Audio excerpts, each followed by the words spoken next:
Sir বহুত বড় বড় অফিসাররা স্যার আদর্শে 5ই আগস্টে পরে আমাদের যাইয়া স্যার আমরা কিছু বলি নাই স্যার সেনাবাহিনীর সাথে জামায়াত ইসলামীর এই এমপি প্রার্থীর এই ধরনের ঔদ্ধত্যপূর্ণ আচরণ নিয়ে এবার প্রশ্ন তুললেন সাবেক সামরিক অফিসার জিয়া হাসান। নিজের ফেসবুকে দেয়া এক স্ট্যাটাসে তিনি লিখেন, আমি একজন প্রাক্তন সামরিক অফিসার, কিন্তু ক্যান্টনমেন্টে ঢুকলে আমি সতর্ক থাকি কোনো ট্রাফিক আইনে এমপি গাড়ি দাঁড় করিয়ে ঝাড়ি দেয় কিনা। শুধুমাত্র রিটায়ার্ড নয়, সার্ভিং অফিসাররাও যদি নিয়ম ভাঙে এমপি তাদের সাথে ভদ্রভাবে রুক্ষ ব্যবহার করে এবং কোনো অফিসার যদি আইন ভঙ্গ করে তার নামে এমপি রিপোর্ট হয়। কমান্ডিং অফিসার ডেকে ঝাড়ি দেয় এমপির কথা অমান্য করার জন্য।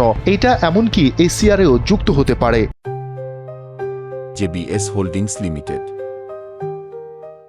সেই ক্যান্টনমেন্টে গানম্যান নিয়ে ঢুকে আইন অমান্য করে মিলিটারি পুলিশকে ক্রমাগত ভার্বাল আক্রমণ করার জন্য জামায়াতের প্রার্থী খালিদুজ্জামান সাহেবের দুটি যুক্তি ছিল।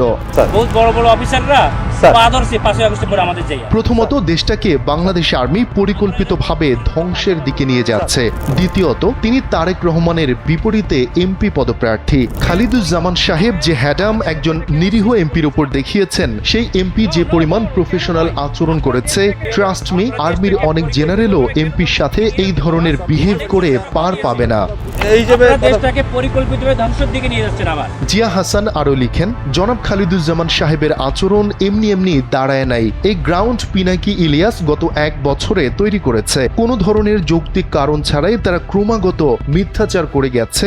বাংলাদেশ আর্মি দেশ ধ্বংস করছে। জেনারেল ওয়াকার রয়ের এজেন্ট। বাংলাদেশ আর্মি ভারতের পক্ষ সার্ভ করছে। কোটি কোটি মানুষ সেই প্রোপাগান্ডা বিশ্বাস করেছে। ইন্টারিম সরকারের তথ্য মন্ত্রণালয় কোনো প্রোপাগান্ডার জবাব দেয়নি। সেই প্রোপাগান্ডার উপর দাঁড়িয়ে আজ খালিদুজ্জামান সাহেব নিজের আইন ভঙ্গে জাস্টিফিকেশন ক্রমাগত বলে গেছেন বাংলাদেশ আর্মি দেশটাকে পরিকল্পিতভাবে ধ্বংসের দিকে নিয়ে গেছে। এই যে দেশটাকে পরিকল্পিতভাবে ধ্বংসের দিকে নিয়ে যাচ্ছেন আবার। স্ট্যাটাসে তিনি আরও লিখেন, আমার বিশ্বাস বিএনপির নেতাকর্মীরা বিভিন্ন এলাকায় চাঁদাবাজি করুক আর যাই করুক, ক্যান্টনমেন্টে এসে কোনো হ্যাডম দেখাবে না। কারণ বাংলাদেশ আর্মিকেই শেষ পর্যন্ত দেশের স্বাধীনতা ও সার্বভৌমত্ব রক্ষা করতে হবে। আর্মির বিরুদ্ধে ক্রমাগত মিথ্যাচার করার ট্রেন্ডটা যে শুরু করেছে পিনাকি ইলিয়াস দিনের পর দিন, এবং খালিদের আচরণে বোঝা যাচ্ছে সেই মিথ্যাচারের যে স্ট্র্যাটেজিক লক্ষ্য সেটা অর্জিত হয়েছে। এখন জামায়াতের এমপি পদপ্রার্থী দাবি করেন যে তাকে ক্যান্টনমেন্টে গানম্যান নিয়ে ঢুকতে দিতে হবে। না দেওয়ার অর্থ আর্মি দেশ ধ্বংস করে ফেলবে। এটা শুধুমাত্র ক্ষমতার দম্ভ নয়, একটা 1.5 বছরে পরিচালিত ন্যারেটিভ ব্যাটেলের আর একটা ধাপ। আপনি দেশটাকে পরিকল্পিতভাবে আমাদের মধ্যে এটা কেওয়াস সৃষ্টি করতেছেন আপনারা।